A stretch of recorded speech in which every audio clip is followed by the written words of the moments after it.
As Marcus Aurelius once wrote, the soul becomes dyed with the color of its thoughts, and that is exactly why the wrong person can be so dangerous. Not because they always arrive with obvious evil, but because little by little they disturb your mind, weaken your clarity, and leave a stain on your inner life before you fully realize what is happening. That is how toxic people often work in modern life. They do not always come through open cruelty. Sometimes they come through charm, softness, intelligence, woundedness, or the illusion of love.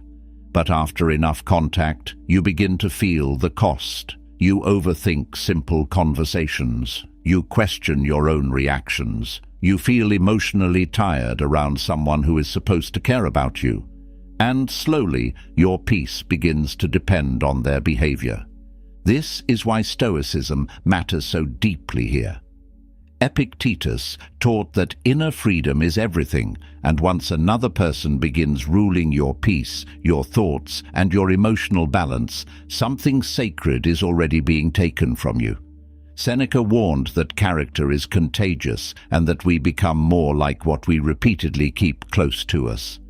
Buddhist wisdom says that repeated disturbance, when left unexamined, becomes suffering. So, this episode is not only about recognizing a toxic and evil person.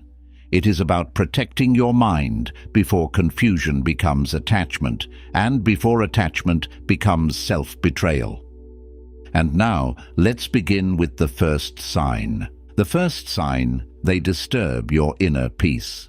A toxic person is often difficult to recognize at first because they do not always look dangerous. Sometimes they seem calm, polite, intelligent, even kind. They know how to sound reasonable. They know how to make their behavior appear harmless. And that is exactly why this sign matters. The danger is not always in how they look from the outside. The danger is in what keeps happening inside you after you deal with them. You leave the conversation feeling heavy. Your thoughts become crowded. You replay small moments that should have been simple. You start wondering whether you misunderstood something, whether you were too sensitive, whether you should have stayed quiet, whether you should have explained yourself better.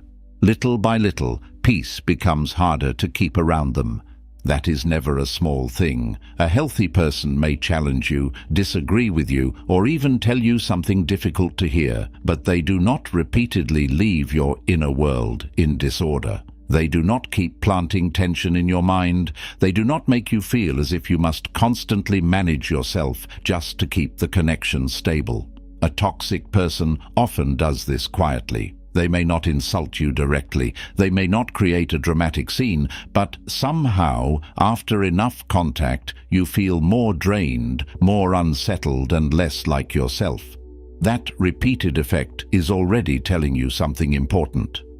Marcus Aurelius wrote, "The soul becomes dyed with the color of its thoughts." That is why this sign deserves attention. A harmful person does not always damage your life in one obvious moment. Many times, they begin by disturbing your inner climate. They leave behind guilt, self-doubt, restlessness, and emotional fatigue. You may not be able to explain it perfectly yet, but you can feel the cost. Your peace becomes weaker around them, and your clarity starts taking too much effort to protect. So this is where honesty begins. Stop judging people only by their manners, their charm, or the pleasant version of themselves they know how to present. Judge them by pattern. Ask yourself a simple question. What happens to me after I'm around this person? Do I feel calmer, clearer, and more grounded? Or do I feel drained, tense, and emotionally scattered? That answer will often reveal more truth than their words ever will. And this is also where protection begins. Stop dismissing your inner disturbance just because the person does not look openly cruel. Not every harmful person is loud. Some of them work slowly. They weaken your peace first. And once your peace is disturbed, your judgment becomes easier to shake. So if someone repeatedly disturbs your inner peace, do not ignore that signal. Very often, your inner calm notices the truth before your mind is ready to accept it. The second sign: they cross small boundaries first. A toxic person rarely begins with obvious harm. They usually begin with something small enough for you to excuse. A dismissive joke that makes you uncomfortable, then a look that tells you not to make it a big deal. A habit of ignoring your time, speaking over your no, pushing a little further after you already hesitated, asking questions that feel too invasive, or acting entitled to your attention in ways that seem minor when viewed one by one. That is how it often starts, not with one shocking act, but with a series of little crossings that quietly test how much access they can take without resistance. This matters because small disrespect is never only about the moment itself. It is also about what the moment is training. Every time someone crosses a line and nothing happens, they learn something. They learn that your discomfort can be negotiated. They learn that your silence can be used. They learn that your patience may be easier to exploit than your anger. And over time, what began as something subtle starts becoming the atmosphere of the relationship. You stop noticing how much you are adjusting because the adjustment becomes normal.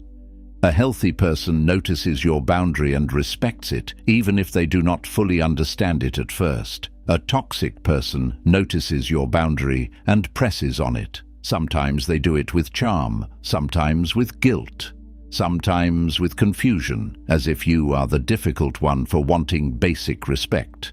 And because the crossing is small, you may talk yourself out of reacting. You tell yourself it is not worth the conflict. You tell yourself, maybe you are reading too much into it. You tell yourself, you should be more understanding.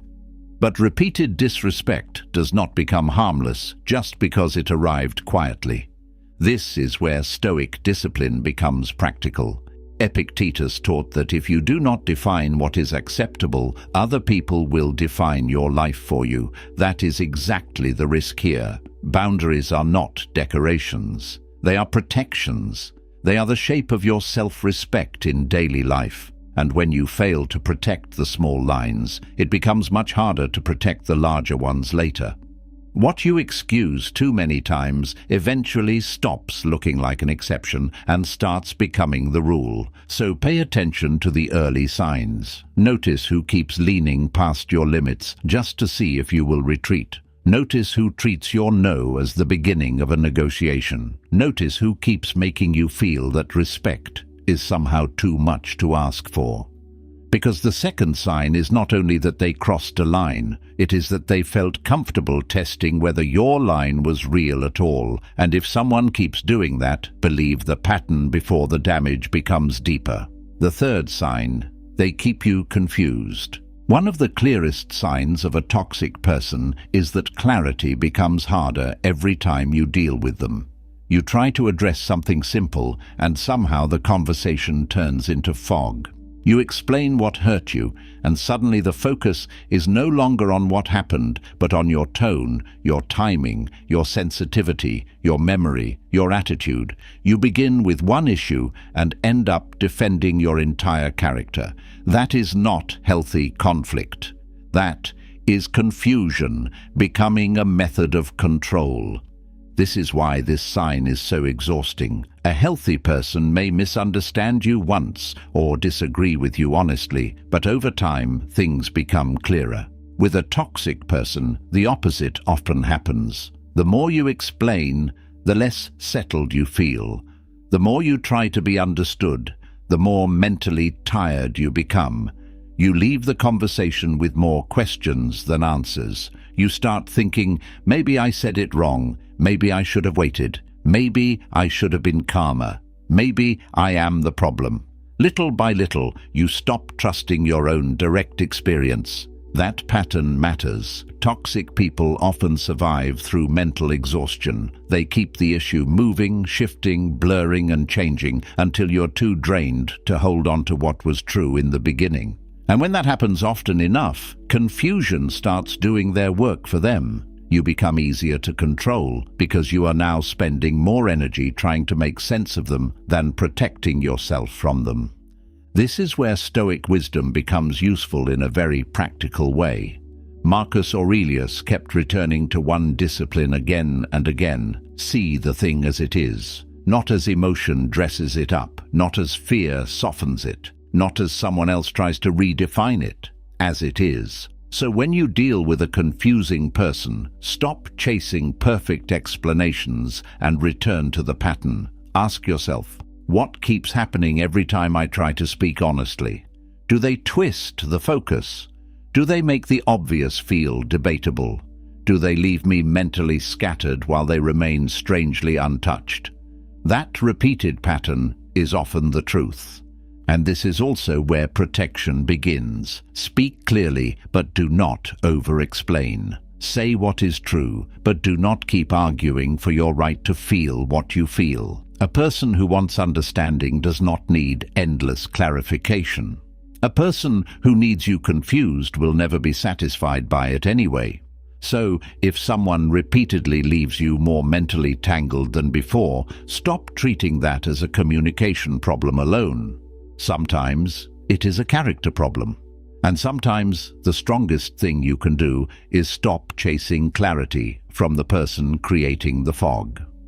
The fourth sign, they punish your independence. A toxic person often seems comfortable with you only when you are easy to reach, easy to influence, and easy to disturb. As long as you keep explaining, overgiving, adjusting, and making yourself emotionally available at all times, the connection appears stable. But the moment you become calmer, less reactive, less available, or more certain of yourself, something changes. Their tone becomes colder. Their attitude becomes sharper. They seem offended by distance that would be normal in any healthy relationship. Suddenly your self-respect starts being treated like disobedience. This is one of the clearest revelations of character. A healthy person may miss your closeness, but they do not punish your growth. They do not become hostile simply because you now have boundaries, standards, or a quieter mind. A toxic person often does. Your independence exposes something they were benefiting from. They were not only enjoying your presence, they were enjoying your accessibility. They were comfortable with the version of you that could be pulled, guilted, unsettled, or reached whenever they wanted. So when that version begins to disappear, their reaction tells the truth. This is why so many people feel guilty the moment they start becoming healthier. They think, maybe I became too distant, maybe I changed too much, maybe I should go back to how I was. But that kind of guilt can become a trap. If someone treats your healing like a personal offense, the problem is not your growth. The problem is that your growth is removing their advantage. Stoicism helps here because it teaches that inner freedom is not selfish. It is necessary. Epictetus reminds you that once you start living by other people's demands instead of your own reason, you stop being inwardly free. So pay attention to what happens when you stop over-explaining, when you stop reacting instantly, when you stop giving endless access to your time, your energy, and your emotional state. Do they respect the change, or do they try to punish it? Do they become more respectful or more manipulative? Do they accept your limits, or do they turn your self-respect into a reason to make you feel guilty? Those reactions matter. And this is where protection becomes very clear. Never apologize for becoming harder to control. Never call it cruelty when you are simply becoming more grounded. Some people only seem loving when you are easy to manage. But the moment your peace no longer depends on pleasing them, their mask starts slipping. And when someone punishes your independence, believe what that reaction is telling you. They were never attached to your freedom. They were attached to your weakness. The fifth sign, they hide harm behind honesty. Not everyone who speaks harshly is truthful, and not everyone who sounds blunt is brave. One of the most deceptive signs of a toxic person is that they hurt you, then defend the hurt by calling it honesty. They say they are just being real. They act as if your pain is proof of your weakness instead of proof of their lack of character. And because directness is often admired in modern life, many people get trapped here. They start respecting what should have warned them. They confuse sharpness with depth and cruelty with strength. But real honesty does not work like that.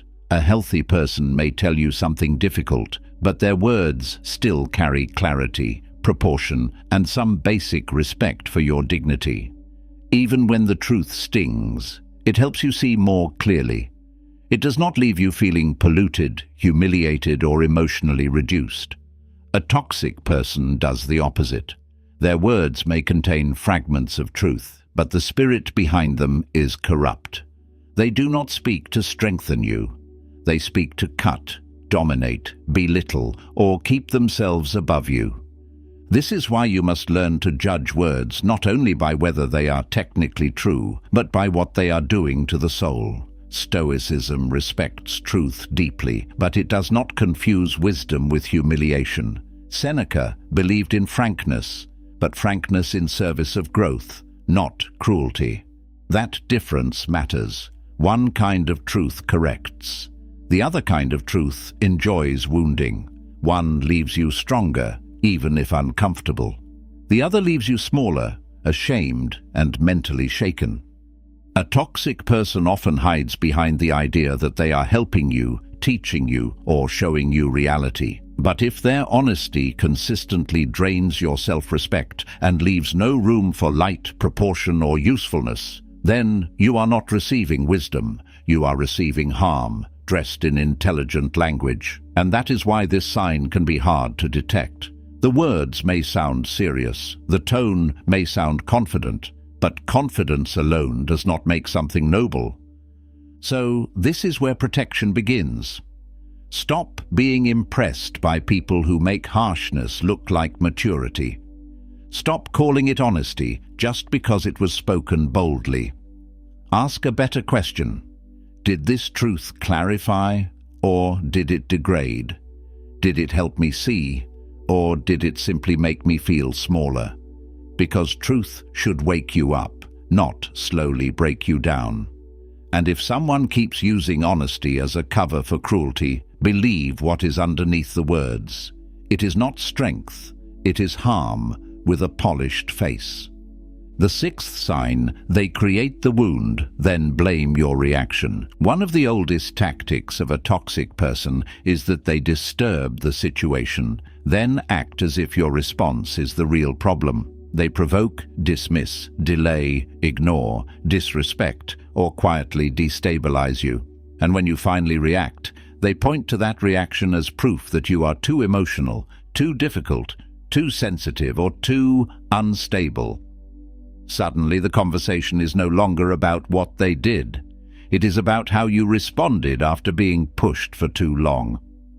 This pattern is dangerous because it makes you lose sight of the full story. You begin looking only at your last moment instead of the long sequence that led to it.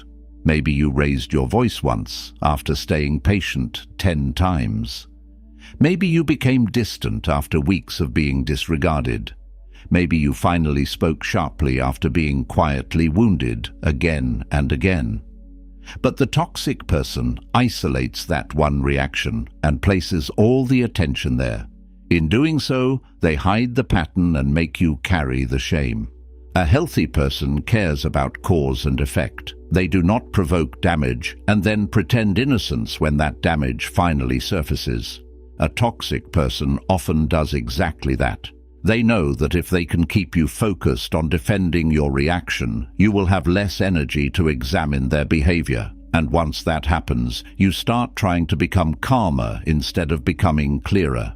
You become busy improving your response while ignoring the environment that keeps poisoning it. This is where Stoic discipline becomes so important. Marcus Aurelius teaches you not to get trapped by the surface of a moment, but to look at things in full view. See the chain, not just the last link. See the pattern, not just the final explosion. Because when you look honestly, you may realize that your reaction was not the beginning of the problem. It was the result of repeated disrespect, confusion, or emotional pressure that had been building for some time. That does not mean every reaction is wise. Stoicism never teaches that loss of self-command is ideal, but it does teach fairness, and fairness means telling the whole truth. If someone keeps creating the conditions that wound you, then points at your pain as proof that you are the problem, do not accept that distortion too quickly. Step back. Look at the sequence. Ask what kept happening before that final moment arrived.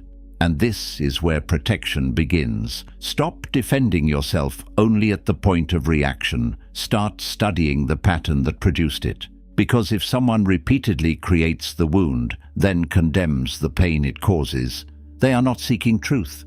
They are trying to escape accountability. And once you see that clearly, their strategy begins to lose its power. The seventh sign: they misuse access to your private world. A toxic person does not always attack you in public first. Very often, they begin by getting close. They listen carefully. They ask the right questions. They make you feel seen, understood, even safe. And because human beings naturally soften when they feel emotionally received, you start opening parts of yourself that you normally protect. You speak about your fears, your wounds, your insecurities, your past, your weak moments, your hopes. At first, it feels like intimacy, but later, something changes. The very things you shared in trust begin appearing in moments that feel wrong. Your vulnerability is used to pressure you, shame you, control you, or make you easier to handle. That is one of the clearest signs of a corrupt character. A healthy person treats your private world with care. Even when conflict happens, they do not reach into your wounds just because they know where they are. They do not use your openness as leverage. A toxic person often does. They remember what makes you afraid. They notice what makes you feel guilty. They study what makes you soften. And when the time is useful to them, those things begin returning. Not as protection, but as influence. Sometimes it is obvious. Sometimes it is subtle.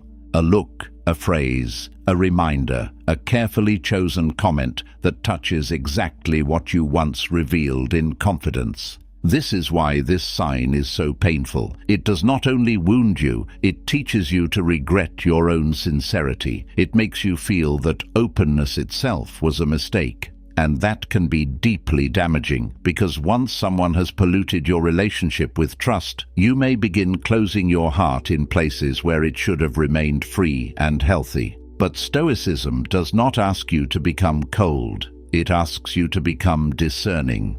Seneca warned that friendship should be entered with care and that trust should not run ahead of character. That matters here. Not everyone who listens deserves access. Not everyone who understands you emotionally is safe for you morally. So pay attention to what people do with what you entrust to them. Do they protect it, or do they store it? Do they hold your weakness with respect, or do they remember it too eagerly? Do they become gentler with what you reveal? Or does your openness somehow keep making you easier to manage? These questions matter because access to your inner world should be earned slowly through consistency, restraint, and proven character. Not granted quickly just because the connection feels emotionally intense. And this is also where protection begins. Learn to distinguish between being understood and being safe. Those are not always the same thing. Some people know how to enter the private rooms of your soul, but not how to honor what they find there. So if someone keeps misusing what you revealed in trust, believe what that tells you. They are not close to you in the true sense. They are close enough to reach what is sacred, but not good enough to deserve it. The eighth sign: they live through appearances. Some toxic people are easy to misread because they know how to look good from a distance. In public, they seem generous, calm, thoughtful, spiritual, helpful, even admirable. They speak with control. They know when to smile. They know how to create the impression of maturity. And because so many people judge character by performance, they move through life protected by image. But the real question is not who they become when they are being watched. The real question is who they are when there is nothing to gain. This is where many people get trapped. They keep doubting what they have felt in private because the person appears so different in front of others. They think, maybe it is just me, maybe I misunderstood them, maybe if everyone else sees them as kind, then I am the problem. But that confusion is exactly what makes this sign so dangerous. A person can be polished in public and still deeply corrosive in private. In fact, some people are more careful with strangers than with the souls closest to them. They save their charm for the crowd and their darkness for the places where there is no witness. A healthy person is not split in this way. No one is perfect, but there is still a recognizable continuity in their character. The kindness they show in public is not a costume they remove in private. Their decency is not dependent on applause. A toxic person often treats virtue as performance. They use goodness the way other people use clothing, something to wear when it serves them. That is why their image can become one of their greatest weapons. It makes you question your own experience. It makes accountability harder. It turns their reputation into a shield. Stoicism warns strongly against being deceived by appearances. Marcus Aurelius kept reminding himself to look beneath surface impressions and return to what is real. That discipline matters here. Do not judge people by how convincing they are in public. Do not judge them by how admired they seem, how spiritual they sound, or how composed they appear when there is an audience. Judge them by consistency. Judge them by how they treat those who cannot reward them. Judge them by what happens when the room is quiet and there is no social benefit in being good. And this is where protection begins. Stop allowing public image to cancel private evidence. If someone repeatedly wounds, belittles, manipulates, or disturbs you in private, their polished public face does not erase that truth. It only explains why the pattern was harder to name. Character is not what shines under attention. Character is what remains when attention is gone. And if someone's goodness disappears the moment there is nothing to gain, then what you are seeing is not virtue. It is strategy. The ninth sign: they feed on guilt. Not every toxic person controls through force. Some control through emotional debt. They make you feel responsible for their sadness, their disappointment, their loneliness, their sacrifices, or the consequences of their own choices. Little by little, the relationship stops feeling like a free connection and starts feeling like a burden you are morally required to carry. You no longer act from peace. You act from pressure. You answer because you feel bad. You stay because you feel sorry. You give more because you fear what will happen if you stop.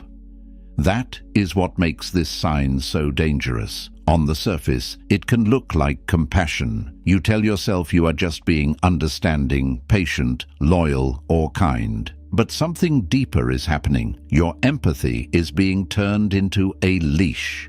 The more sensitive and caring you are, the easier it becomes for the wrong person to make your goodness work against you.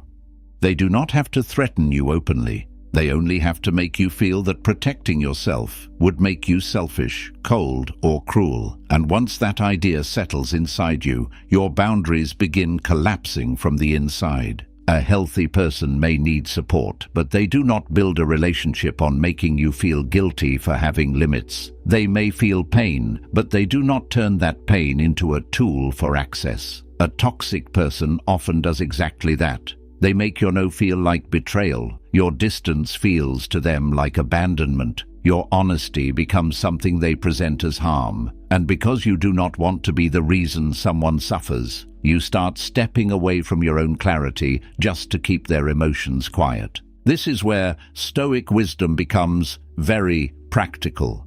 Epictetus taught that you must learn to separate what is yours from what is not. Your choices are yours. Your values are yours. Your character is yours. But another person's inability to govern their emotions is not automatically your burden to carry. Compassion matters, but compassion without boundaries becomes self-betrayal. If helping someone always costs you your peace, your dignity, or your freedom, then what is happening is no longer love. It is control wearing the face of need. So pay attention to the emotional atmosphere. Do you keep feeling pulled back by guilt instead of moved by love? Do you keep staying not because the bond is healthy, but because you fear being seen as the bad one? Do they make you feel morally trapped every time you try to step back and protect yourself? Those questions matter, because once guilt becomes the glue holding the connection together, something deeply unhealthy has already taken root. And this is where protection begins. You can care without surrendering yourself. You can understand someone's pain without making your life the payment for it. If a person keeps feeding on your guilt, believe what that pattern is showing you. They're not simply asking for love. They are asking for access through pressure. And if you do not see that clearly, you may spend years calling emotional captivity compassion. The 10th sign, they consume your attention. In modern life, a toxic person does not need to be physically present to weaken you. Sometimes their greatest power is not in what they do face to face, but in how much of your mind they occupy when they are not even there. You keep checking your phone. You keep replaying their tone. You keep wondering what they meant, why they went silent, why they came close and then pulled away, why they gave warmth one day and distance the next. Even when nothing is happening, something in you stays mentally tied to them. And that is exactly the problem. They may not be controlling your body, but they are slowly consuming your attention. This matters more than people realize because attention is not a small resource. It is life itself. What holds your attention begins shaping your energy, your mood, your clarity, and even your future. When the wrong person starts occupying too much mental space, your real life begins shrinking around that invisible drain. Your work suffers. Your peace weakens. Your focus fractures. Even quiet moments stop feeling restful because part of your mind is still turned toward them, waiting, analyzing, anticipating, recovering. That kind of occupation is deeply costly, even when the relationship has no clear name. A healthy connection may enter your mind, of course, but it does not take your mind hostage. It does not keep you emotionally busy while leaving you spiritually weaker. A toxic person often does. They may use inconsistency, mixed signals, strategic silence, selective affection, or emotional unpredictability to keep your attention activated. And once your attention is captured, your inner freedom starts weakening. You are no longer just living your life. You are orbiting someone else's instability. This is where Stoicism becomes deeply practical. Marcus Aurelius reminds you that the mind must learn where to dwell and where not to dwell. That teaching matters because toxic people often survive through mental occupation. They do not need constant access to you if they can keep living inside your thoughts. So the protection here is not only emotional distance, it is mental discipline. You must begin asking yourself a hard but honest question. Who or what has been taking too much of my inner space? And this is where recovery begins. Stop treating your attention as something cheap. Stop giving sacred mental energy to people who leave you weaker, not wiser. If someone keeps you emotionally occupied while your peace, focus, and strength keep declining, that is not a deep connection. That is a quiet form of control, and the longer you ignore it, the more of your life gets spent feeding a bond that is giving almost nothing back but restlessness. The 11th sign, they make your world smaller.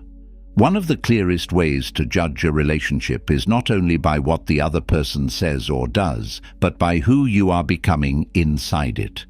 Around the wrong person, your life begins shrinking in quiet ways. Your standards drop. Your instincts go silent.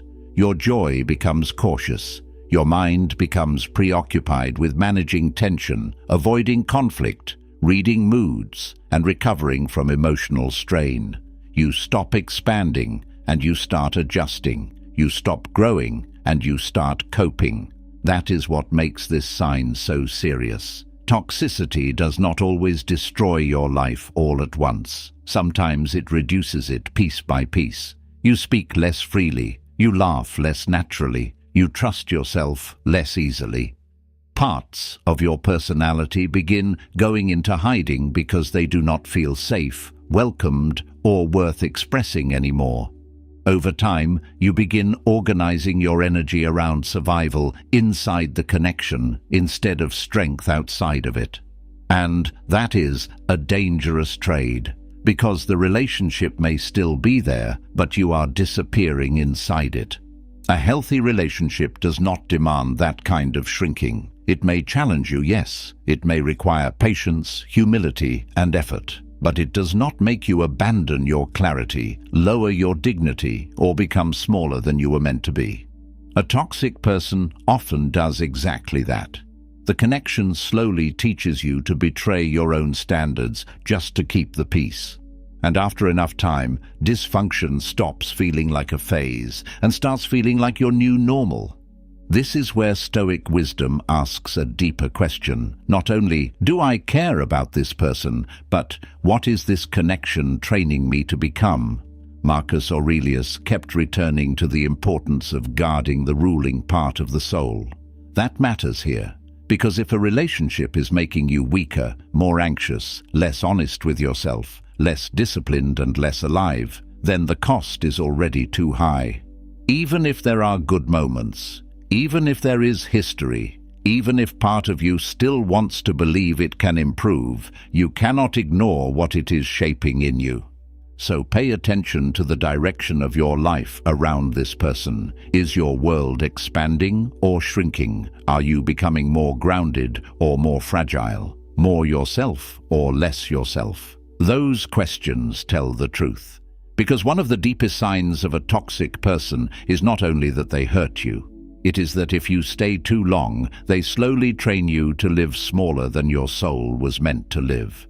The 12th sign, they make chaos feel familiar. This may be the deepest sign of all, because it does not only reveal who they are, it reveals what staying around them for too long is starting to do to you. In the beginning, the instability feels wrong. The mixed signals feel exhausting. The disrespect feels sharp. The emotional swings feel unsettling. Your body notices it. Your mind notices it. Your peace notices it. But if you stay long enough, something dangerous happens. What once felt clearly unhealthy starts feeling normal. Confusion becomes routine. Tension becomes familiar. Emotional exhaustion becomes part of the relationship's atmosphere, and little by little, you stop asking whether this is healthy and start asking how to survive inside it. That is how people lose themselves, not always through one dramatic betrayal, but through adaptation. The nervous system gets used to stress. The heart gets used to inconsistency. The mind begins romanticizing intensity because calm now feels unfamiliar. You start calling emotional turbulence depth. You start calling unpredictability passion. You start calling anxiety connection. And that is a very dangerous shift, because once chaos becomes normal, you stop recognizing peace when it appears. You may even start distrusting it. This is why Stoicism matters so much here. Marcus Aurelius kept returning to order, clarity, and self-command, not because he wanted a lifeless life, but because he understood that the soul cannot stay healthy inside constant disorder. A toxic person often pulls you away from that order. They keep you emotionally activated, mentally scattered, and inwardly unstable until dysfunction starts feeling like intimacy. But peace is not emptiness. Consistency is not weakness. Calm is not the absence of love. Very often, calm is what love looks like when it is not mixed with control. So this is the warning: do not stay so long in a harmful pattern that your soul begins adjusting to what should have alarmed it. Do not let repeated confusion rewrite your standards. Do not let survival become your definition of connection. The moment chaos starts feeling normal, your judgment becomes harder to trust because you are no longer comparing the relationship to truth. You are comparing it to what you have gotten used to. And this is also where protection becomes urgent. If a person keeps making your life feel emotionally unstable, do not wait until you are completely emptied out before admitting what is happening. Step back while you can still hear your own inner voice clearly. Because once disorder becomes familiar, leaving feels harder, not easier. And that is exactly why you must act before your soul begins calling damage home. The hardest part about toxic people is that they do not always enter your life looking destructive. Sometimes they arrive looking wounded, thoughtful, attractive, calm, or even deeply connected to you. That is why seeing clearly matters so much. The danger is not only in what they say, it is in what repeated contact with them does to your peace, your boundaries, your clarity, your freedom, your attention, and your sense of self. Stoicism teaches you not to hate such people, but not to surrender to them either. Marcus Aurelius reminds you to protect the ruling part of your soul. Epictetus reminds you that inner freedom is too sacred to hand over to anyone who keeps disturbing it. And that is really the lesson of this episode. You do not need to wait for dramatic proof. You do not need to keep excusing what repeatedly weakens you. Patterns tell the truth. Effects tell the truth.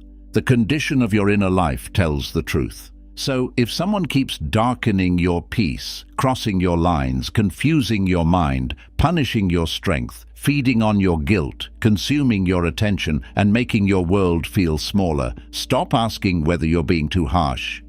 Ask a better question. What is this connection costing your soul? Because peace is not something you protect after everything collapses. Peace is something you protect before disorder becomes normal. And sometimes the most powerful act of self-respect is not explaining more, waiting longer, or hoping harder.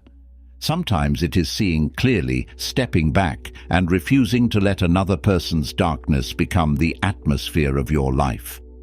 Thank you for listening. If this episode spoke to something you have been feeling but could not fully name, stay with the channel and explore more. There is much more here for the part of you that wants peace without weakness, wisdom without coldness, and strength without noise.